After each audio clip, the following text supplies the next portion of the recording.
Bonjour à tous, bienvenue à cette deuxième capsule sur la calorimétrie. Celle-ci va davantage porter sur la chaleur molaire de réaction dans un cas de dissolution. Donc, d'abord, je te rappelle qu'une dissolution, c'est le concept par lequel le soluté est ajouté au solvant. Généralement, le solvant va être de l'eau. Ça, c'est très important de le comprendre parce qu'on en aura besoin tout à l'heure pour comprendre que le solvant de la solution, donc le Q de la réaction, sera la même chose que le Q calorimétrie, donc la même quantité d'eau sera en relation. Et donc, une fois que le soluté est mis dans le solvant, eh bien, c'est important de comprendre qu'il y a dissolution, c'est-à-dire que les petites particules sont réparties un peu partout. Et donc, le but est de trouver la quantité d'énergie dégagée ou absorbée, donc si on met un plus ou un moins, pour ensuite comprendre s'il va y avoir la dissolution de 1 mol de soluté. 3 choses importantes, comme je te disais tout à l'heure, le volume de la solution est la même chose que le volume de l'eau donnée, donc très, très important. Ensuite, comme justement, c'est l'eau, à ce moment-là, on va considérer que la solution, c'est d'abord et avant tout un solvant d'eau, donc une masse volumique de 1 g par millilitre. Et finalement, même si tu viens d'ajouter quelques grammes de soluté, jamais, tu ne dois inclure ce soluté-là dans le calcul de ta masse de peu importe quoi. Donc, je te rappelle quelles sont les 3 étapes principales. D'abord, il y aura une réaction. La réaction va soit dégager ou absorber de l'énergie. Et toi, cette énergie-là, tu vas être capable d'évaluer le transfert par l'intermédiaire de la chaleur de réaction, donc Q du calorimètre avec le moins Q de la réaction. Et ensuite, tu auras à trouver, en fonction de la question, soit la masse, la température initiale, la température finale de l'eau à l'intérieur du calorimètre grâce à la formule Q égale MC delta T. Donc, voici ici un exercice.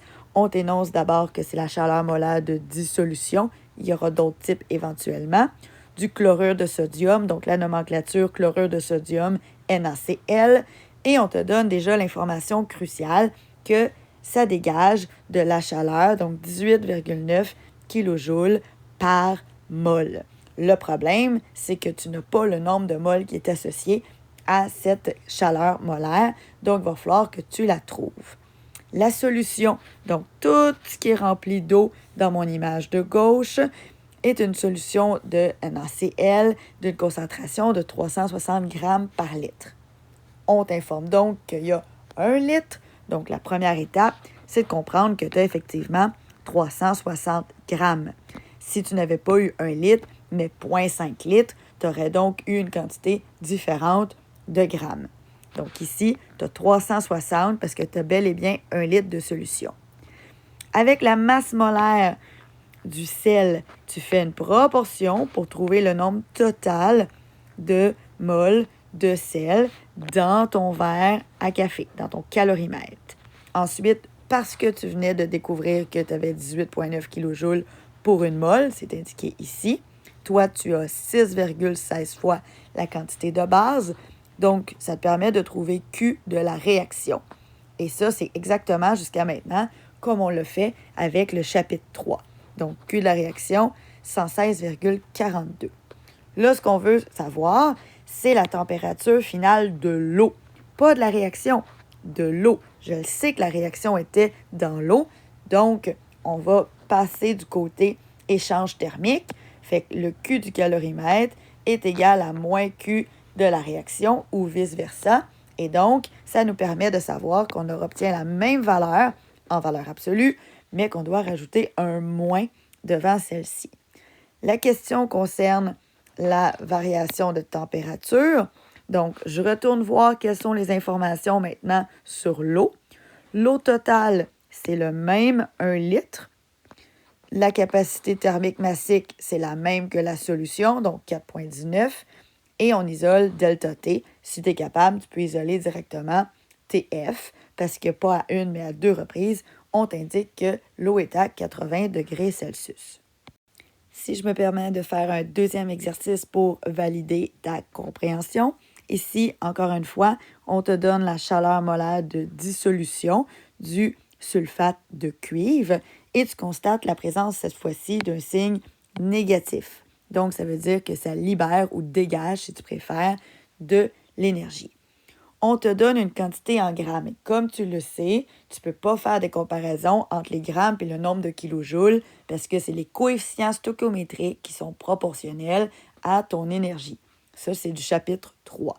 Ici, tu as 6,45 grammes de sulfate de cuivre, donc le CuSO4, qui sont dans un calorimètre de 50 ml d'eau. Et on te demande la variation de température de l'eau. Donc, on y va. Première étape, on convertit à l'aide de la masse molaire du sulfate de cuivre les grammes en mol.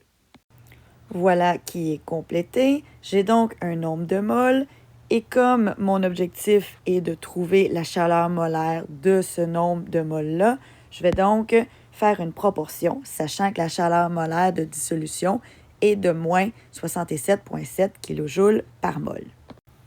Donc ici, la proportion est terminée et tu constates que j'ai utilisé la variable Q, comme dans les notes de cours du chapitre 3, pour montrer c'est quoi la quantité d'énergie qui a été libérée suite à une quantité de 0,404 mol, donc une quantité expérimentale qui n'est pas la recette de base. Comme je veux aller voir qu'est-ce qui se passe du côté de l'eau, je vais donc utiliser ma formule de transfert d'énergie qui est toujours la même. Donc, Q de la réaction est égal à moins Q du calorimètre. Donc, si j'avais une valeur négative côté réaction, j'aurais donc une valeur positive côté calorimètre.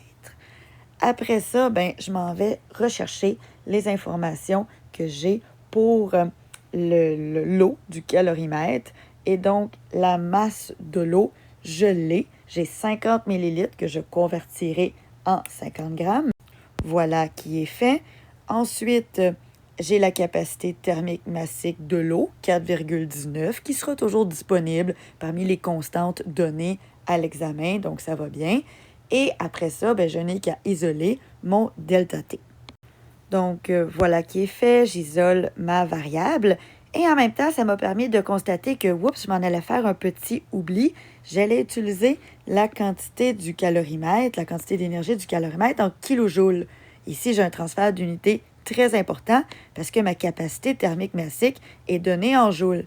Donc, même si je m'en allais oublier ça, tu constates que par le traitement des unités, tu le vérifies puis tu te rends compte très rapidement que c'est impossible de simplifier les kilojoules avec des joules. Donc, dans un examen, tu finirais par le constater.